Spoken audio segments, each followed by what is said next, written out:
एक भाई साहब ने बोला कि ये बहुत बड़ी समस्या है प्रोक्रेस्टिनेशन, खासकर पढ़ाई-लिखाई के मामले में अ, आलस से आ जाता है कि चलो बाद में कर लेंगे। अब अलार्म लगाया था सुबह का और उठ ही नहीं पा रहे कि चलो 5 मिनट बाद। बहुत लोगों का ऐसा अनुभव है कि 5 मिनट बाद उठेंगे। अलार्म लगाया था सुबह मान लीजिए 4 बजे का कि आज जल्दी उठना है, जल्दी सो गए थे। अब 4 बजे उठे, बहुत आलस से आ रहा है, यार अभी इतना जल्दी, तो थोड़ी देर में उठेंगे और देखा कि अब 6 बज गए। अबे 6 बज गए, 2 घंटे आपने बर्बाद कर दिए इस चक्कर में और उठना चाहते थे 4 ही बजे। और ये दिन के समय में भी होता है, कि चलो थोड़ा-सा ये पढ़ लें, तो चलो थोड़ी देर में। अरे थोड़ी देर में तो थोड़ी देर कभी आती नहीं है। तो भई हम तो जब ये सारे टीचर्स एक साथ रहने लगे, तो मेरे साथ ये नए-नए लोग आए, कोई 8 पास ही था, कोई 10 पास था, मतलब कोई 15-16 साल के भी थे, 17-18, ज़्यादा 20-21 साल के लड़के-लड़कियाँ। तो बहुत रिगरस ट्रेनिंग, उस ज़माने में मोबाइल फ़ोन नहीं था, एक अच्छी बात तो ये थी। और हमने लैंडलाइन भी नहीं रखी, टीवी नहीं रखा, एंटरटेनमेंट का कोई स्रोत नहीं। और मैंने कहा, "भई जैसा मैं बोलूँगा वैसा आपको करना पड़ेगा।" तो एक चीज़ मैं ये भी करता था कि भई तुरंत जो भी काम करना है, तुरंत करना है। तो उदाहरण के लिए मान लीजिए कि मैं किचन में गया और अभी आग नहीं जली है, वहाँ मुझे ठंड लग रही है और मैं चूल्हे के पास बैठ गया और एक आई कोई टीचर और मैं बोलता हूँ कि यार थोड़ा लकड़ियाँ लाना बारीक-बारीक, मैं थोड़ा आग जलाता हूँ। कि अच्छा जी, मैं भी लाती हूँ। लेकिन वो चली गई दाँत साफ करने, मुझे नहीं बताया कि मैं दाँत साफ करने के बाद आऊँगी। जब तक वो आई 2 ढाई 3 मिनट हो गए, इतनी देर में मैं लकड़ियाँ ले आता था, बल्कि थोड़ी बहुत आग भी जलाने लग जाता था। तो फिर कोई और बोलता था, "यार तेरे को लकड़ी बोला था, तू तो सर जी खुद ही ले आए।" तो भागी-भागी कि "सर जी आप क्यों लाए? आपने मुझे बोला था।" मैंने कहा, "कब? कब बोला था?" 3 मिनट पहले बोला था, "तो आप दाँत साफ करने क्यों गई पहले? मुझे बताया भी नहीं।" उसी समय लाना था। मैंने कहा, "बिल्कुल, या तो ना बोलो, मैं नहीं ला सकती।" ये मैंने नियम बना दिया। अगर आपने हाँ बोल दिया, तो आप तुरंत करो। किसी ने मुझे पूछ लिया मान लीजिए कि, "सर जी आप चाय पिएँगे?" कई बार हम वैसे भी पूछ देते हैं ना, हमारा मन नहीं है चाय बनाने का लेकिन अच्छा लगेगा। हाँ, तो ये बोलेंगे नहीं। ऐसे टाइम पे मैं ज़रूर हाँ बोलता था कि भई ये टीचर क्यों पूछ रहा है या पूछ रही है? हाँ यार, थोड़ी-सी चाय मैं पी लूँगा। अब वहाँ के भई किसकी बारी है आज? कि इनकी। तुम चाय कब बनाओगे? कि 15 मिनट बाद। अच्छा। तो तब ऐसे टाइम पे मुझे मालूम होता था चाय शायद इतनी जल्दी बनेगी नहीं। तो मैं 5 ही मिनट इंतज़ार करता था, फिर किचन में जाके अपनी चाय बनाने लगता था। किसी ने देखा या नहीं देखा, मैं अपनी चाय लेके चला जाता था। तो जब चाय का टाइम आता था, मैं बोलता था, "भई मैंने तो बना ली।" उसने बोला था, "मैं बनाऊँगी।" लेकिन बनाई ही नहीं। तो फिर वो आती थी कि सर जी मैंने तो बोला था, तो मैं तो ये बन तो रही थी। मैंने कहा कब बन रही थी? 15 मिनट बाद। 15 मिनट की कोई वैल्यू नहीं है। या तो मुझे बताओ। मैंने कहा एक भी मिनट अनावश्यक अगर देर हो रही है, तो आपको मुझे बताना पड़ेगा कि भई अभी नहीं। और तब ऐसे मौके पे मैं खुद कर लूँगा वो काम। तो ये हमने नियम बनाया कि भई हाँ बोल दिया तो तुरंत, तुरंत करना है और पूरा काम करना है, आधा नहीं। बाद में ये मत बोलना कि मैंने सोचा कि ग्रुप वाले बनाने वाले हैं, मैंने सोचा कि चलो थोड़ी देर हो भी जाएगी। भाई तूने सोचा ये थोड़ी था इसमें शामिल, काम करना था सीधे। तो ये जो प्रोक्रेस्टिनेशन है ना, ये इसके लिए आपको पूरी ज़िंदगी की आदत बदलनी पड़ेगी, केवल पढ़ाई में नहीं। कुछ भी काम करना है अभी, राइट नाउ, आज नहीं, 1 घंटा बाद नहीं, आधे घंटे बाद नहीं, अभी। अभी जो हो सकता है, उसको अभी करना है। जो अभी इम्पॉसिबल है, तो कब पॉसिबल है फिर? और बहुत बार ये प्रायोरिटी की भी बात होती है। कोई चीज़ें हैं, जिसके लिए हम एकदम 1-1 सेकंड तैयार रहते हैं। कोई और चीज़ें हैं, जो हमें महत्वपूर्ण नहीं लगती। तो एक बार मेरा एक रूममेट था, वो सुबह उठता ही नहीं था जल्दी। मैं कितनी कोशिश करूँ उसको उठाने की। तो अब 9 बजे तो उसका कॉलेज होता था, तो उसको 6 बजे उठाया, फिर सो जाता था, 7 बजे उठाया, साढ़े 7 उठाया, 8 उठाया। फिर जब साढ़े 8 में बोलता था, भई 9 बजे तो कैसे जाएगा तब? तो बड़ी मुश्किल से वो उठ जाता था। एक दिन क्या हुआ कि उन दिनों फ़ोन तो होते नहीं थे, ये मोबाइल वाले फ़ोन नहीं होते थे, लैंडलाइन होती थी। तो उसके किसी दोस्त के घर मैसेज आया उसके लिए, उसने वो फ़ोन दिया होगा शायद, हमारे पास तो फ़ोन था नहीं। तो उसकी कोई दोस्त कहीं जा रही थी ट्रेन से और उसने उसको बोला कि भई सुबह साढ़े 4 बजे ये आएगी सियालदह एक्सप्रेस और करीब 20 मिनट रुकती है इस स्टेशन पे आपके शहर में और जहाँ वो किताबों का स्टॉल होता है, मैं उसके पास खड़ी रहूँगी। अब मेरी नींद एक बार 1 डेढ़ बजे भी खुलती थी, थोड़ा पेशाब-वुशाब करके आता था। तो मैं जैसे ही उठा और वो एकदम से, "ये क्या टाइम हो गया?" मुझे बड़ा आश्चर्य, मैंने कहा, "भई 1:30 बजे हैं अभी तो।" "अच्छा, अच्छा।" फिर लेट गया। तो मुझे ये बात पता नहीं थी। उसके बाद मुझे लगा कि ये एक आध बार फिर भी उठा बीच में और फिर 4 से पहले-पहले वो उठ ही गया था। तो मैं साढ़े 4 तक तो मैं भी उठ जाता था, पर उस दिन मैं भी पहले उठ गया क्योंकि वो खटर-पटर करने लगा। अब कपड़े-कुपड़े तो थोड़ा-सा मुँह वगैरह धो रहा था। मुझे बहुत आश्चर्य हुआ। मैंने कहा, "यार तू कहीं जा रहा है?" कि हाँ, कि कोई दोस्त है और वो उधर रेलवे स्टेशन पे आ रही है। अच्छा, मैंने कहा लड़की है कि हाँ। अब कैसे उठ गया भई वो 2-3 बार और वो ठीक वहाँ पहुँच गया, साढ़े 4 बजे और ट्रेन शायद थोड़ा बहुत लेट थी, तो उसको मिला भी। बहुत खुश, बहुत खुश। तो बात ये है कि ये एनर्जी आ जाती है अगर आप ढूँढो। एक और मैंने किसी दूसरे वीडियो में शेयर किया था, 3 दिन से लेटी हुई थी मम्मी। तो अब 9 साल की सुरुचि, एक उसका भाई था 7 साल का और पापा ऑफ़िस से आते थे काफ़ी थके-थके से रात को और मम्मी को कभी-कभी ऐसा होता था, अभी फिर हो गया था। उसको हर 5-6 महीने में एक बार ये होता था कि कोई बीमारी नहीं है, डॉक्टर को भी बुलाया, डॉक्टर ने बोला कि भई कुछ तो लग नहीं रहा, फ़ीवर भी नहीं है और लेकिन वो खाती नहीं थी। लेटी रहती थी, उदास-उदास, खाती भी नहीं थी।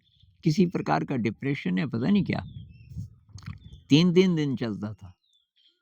तो इस बार भी उसको 2 दिन तो हो गए थे, 2 दिन से खाना नहीं खाया था। अब रात का टाइम था करीब 9 बजे का, सबने खाना खा लिया था, खाना ये पापा और सुरुचि बनाते थे, छोटा तो ज़रा छोटा था और तो सब हो गया था, सब सो रहे थे। सुरुचि अभी ज़रा पढ़ रही थी, तब तक बेल बजी, तो सुरुचि ने खोला दरवाज़ा तो मामा जी थे। ये वो मामा जी थे जो कि ब जिसके लिए मम्मी इतना प्यार करती थी अपने इस भाई को, बहुत ही ज़्यादा और ये बहुत समय बाद भी आ रहे थे कई साल बाद। तो ये भागी-भागी गई कि मम्मी, मम्मी वो मामा जी आए हैं। जैसे ही उसने ये खबर दी, मम्मी ऐसे ही उछली जैसे बिजली का करंट लगा हो और सब हैरान कि ये इसमें इतनी फुर्ती अचानक कहाँ से आ गई? और गई भैया के पास, तो भाई उससे बड़ी उम्र के थे, पैर छुए और लिपट के रोने लगी, मैं तो मर गई आपके लिए, कितने साल हो गए, वगैरह, वगैरह। और फिर कहने लगी, "खाना तो नहीं खाया ना?" कि यार खाना तो अभी तो शाम को तो नहीं खाया। हाँ, कि अभी ये आपकी पसंद का ये बनाएँगे और उसको बोलने की सुरुचि अभी पड़ोस वाले सोए नहीं होंगे, वहाँ से थोड़ा-सा दही ले आ और थोड़ा अचार ले आ और मेरे भाई को ये पसंद है, फिर छोटे को कि वो बेडशीट निकाल अ, नई वाली। और जब खाना बन गया, 1 डेढ़ घंटा लगा, खाना जब बन गया तो भाई ने बोला, "आप लोगों ने तो खा लिया होगा?" सुरुचि ने बोला, "मम्मी ने नहीं खाया।" मम्मी की तो उसने अपनी बहन की तरफ देखा, नहीं खाया? तो ने कि कोई बात नहीं मैं अब खाऊँगी। हाँ, कि भई तुमने खाया नहीं तो आप खाओ और उसने तब खूब खाया वो एकदम सही हो गई। आप एक बात बताओ कि उसमें ये शक्ति कहाँ से आई अचानक?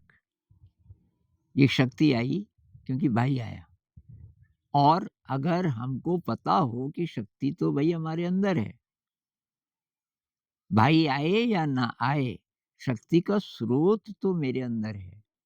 बस यहाँ पे हम चूक जाते हैं।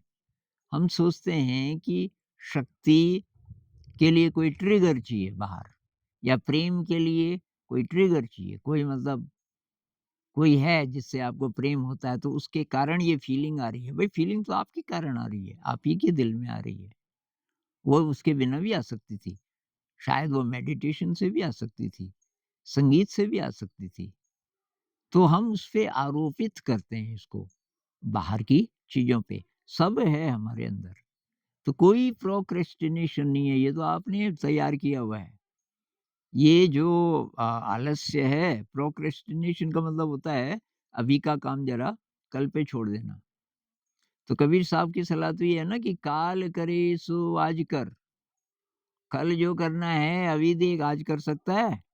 आज करे सो अब और जो आज के लिए तुमने सोचा है, अभी कर सकता है क्या? अभी। क्योंकि पल में प्रलय होएगी, बहुरी करेगो कब? मौका ही ना मिले करने का तब। ये साधना के लिए तो है ही, लेकिन ये हर काम के लिए है।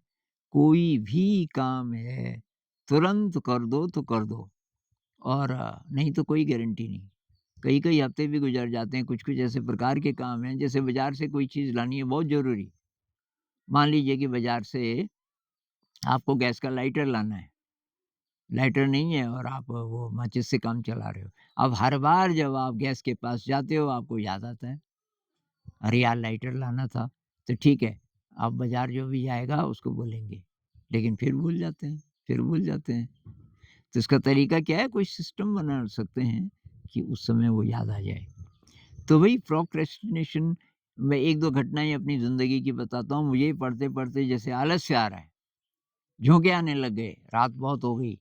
मैं खड़ा हो जाता था चारपाई पे, ऊपर बल्ब था, तो खड़ा होके पढ़ता था। खड़े होके भी झोंके आने लग गए, तो मैं किताब एक तरफ छोड़ के भागता था, सीधे ही बाथरूम की तरफ। सर्दियों का टाइम है, नंगे पैर और ठंडा पानी मारता था चेहरे पे, आँखों पे और फिर भाग के आता था। एकदम ठंडा हो गया शरीर, इतनी देर में पूरी फुर्ती आ जाती थी। तो ये जो शरीर है ना, इसको आप ये आमोद-प्रमोद में रखो, इसको बिगाड़ के रखो तो प्रोक्रेस्टिनेशन तो होगा ही होगा।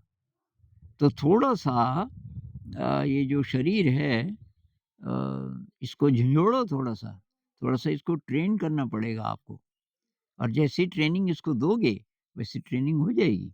आप ऐसा ट्रेन कर सकते हो कि अभी करना है, कोई भी काम है, वो अभी करना है और बहुत तल्लीनता से करना है। एक मेरे दोस्त बता रहे थे, एक योगा सेंटर गए हो, भारत में ही है, योगा करने। उस सेंटर में सारा काम अवेयरनेस के ऊपर होता है। अवेयरनेस आपकी सही होनी चाहिए और दूसरा ये पंक्चुअलिटी एकदम समय पे।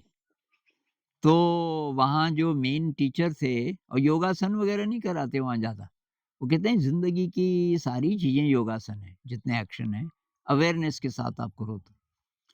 अब उनको एक गंदा-सा बाथरूम दिया और वो बाथरूम ये नहाने वाला, तो उसके ऊपर ये मकड़ी के जाले भी थे, दीवारें भी थोड़ा गंदी थी, फर्श तो बहुत गंदा था।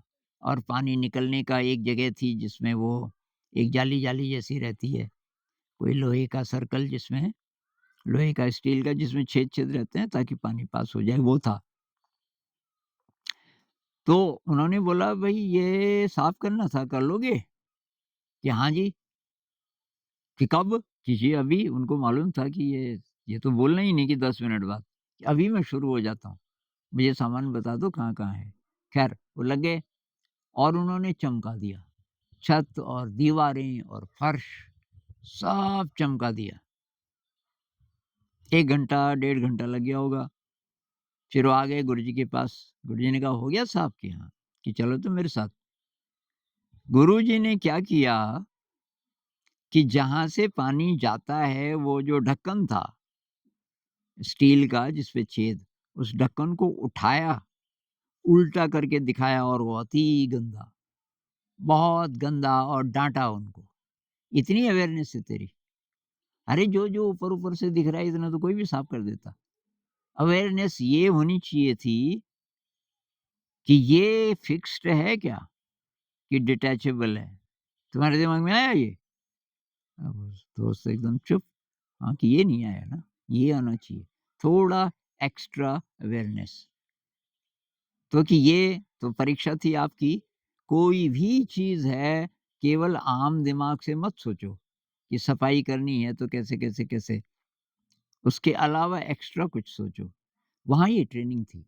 तो वही प्रोक्रेस्टिनेशन तो आप आसानी से डील कर सकते हो।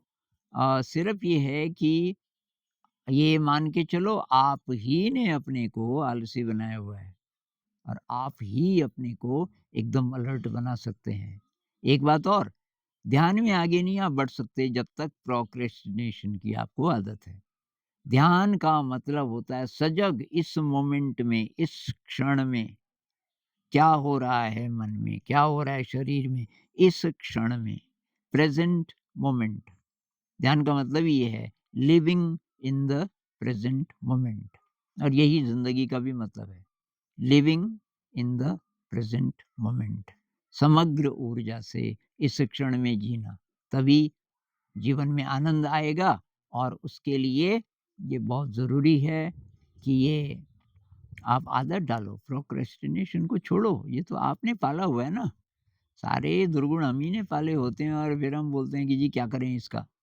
अरे भई आप ही ने पाला हुआ है उसको, आप 1 मिनट में ख़त्म कर सकते हो उसको, तो कोशिश करना।